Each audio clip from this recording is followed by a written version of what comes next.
So, in this video, I am going to explain about NMR yield using NMR spectra.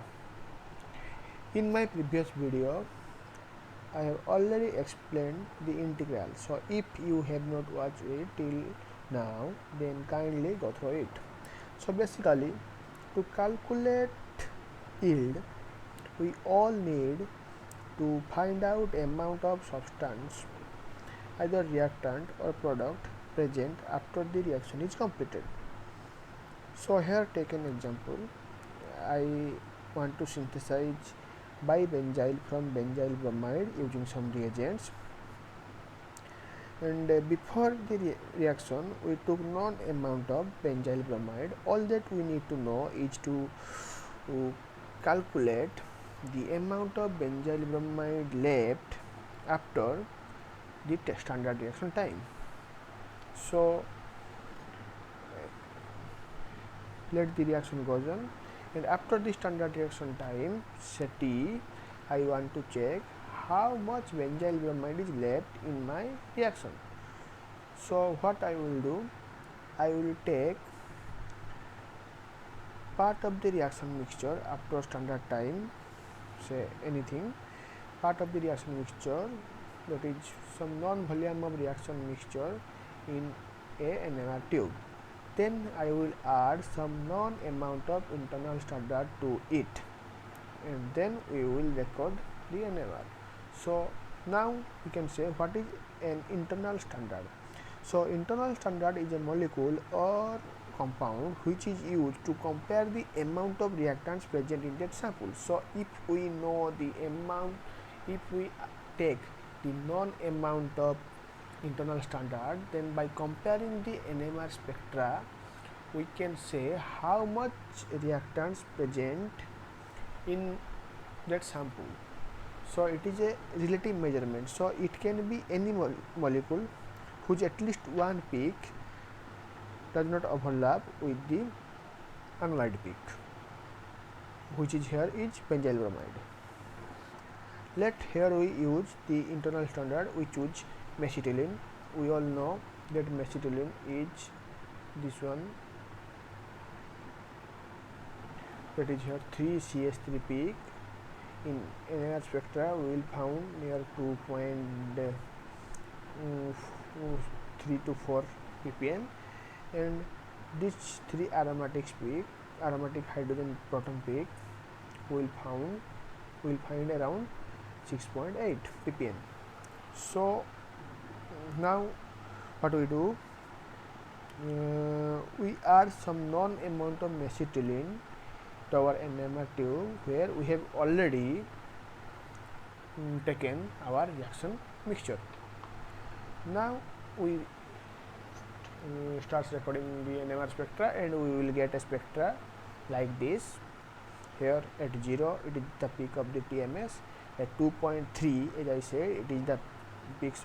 It is the peak of all 9 protons, that is CH3 of mesitylene, and around 4.5 we will get one singlet, which is due to 2 protons of benzyl bromide, and around 6.8 we will find 3 aromatic proton of mesitylene, that is a singlet, because all 3 are equivalent, and here we will find the aromatics peak of benzyl bromide.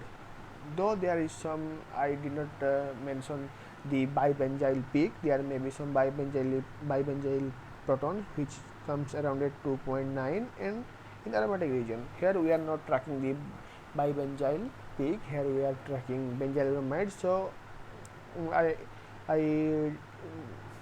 am not showing these peaks of bibenzyl. Now after recording the spectra, if we integrate the peak of internal standard, let's first we integrate it, we will get a value of 1. According to the integral,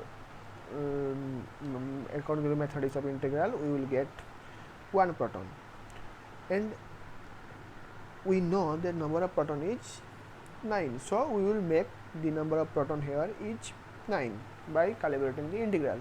Then we will go and integrate the 2 protons of benzyl bromide, where we will get certain value, say x. Now, as I previously said before, the amount of substance is directly proportional to integral of that substance. So, if more is the intensity of that peak, more will be the amount of substance present in it.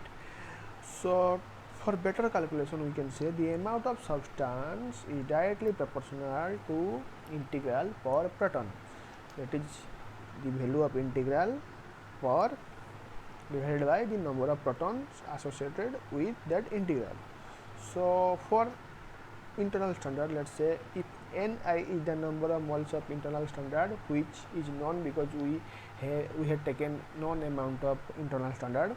So, if Ni is the number of moles of internal standard, then we can say Ni will be directly proportional to the integral of internal standard, that is this proton, integral of this proton of internal standard divided by number of protons corresponding to that integral, that is here 9. So, if you can directly put the value 9 by 9, which will be equal to 1, we can say it is 1. So, basically number of integrals is directly proportional to integral of internal standard, that is this integral of any peak. We can take this also. If we take this, then here the number of proton is 3, and we made the value of integral is 3, then it will be 3 by 3 equal to 1.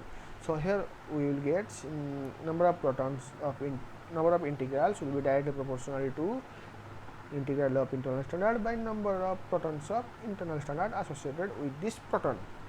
Similarly, for bibenzyl, number of moles of bibenzyl will be directly proportional to integral of bibenzyl, that is which is x here we will get after integration, and then number of protons of bibenzyl, that is here is 2.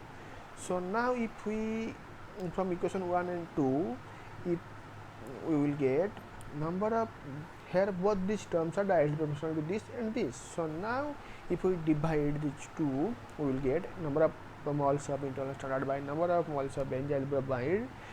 We will found integral of internal standard divided by integral of number of protons of internal standard divided by integral of benzyl bromide divided by number of protons of benzyl bromide. So, basically we will get this equation 3.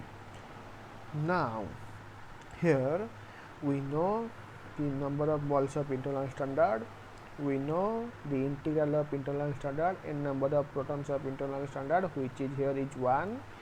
We know number of moles of benzyl bromide, and we know the number of protons of benzyl bromide associated with the integral of benzyl bromide that we will get from the spectra, that is x. So, by substituting all these value, we can calculate number of moles of benzyl bromide present in that NMR tube. So, to know the total number of moles of benzyl bromide present in our whole sample, we can multiply the total volume with this number of moles of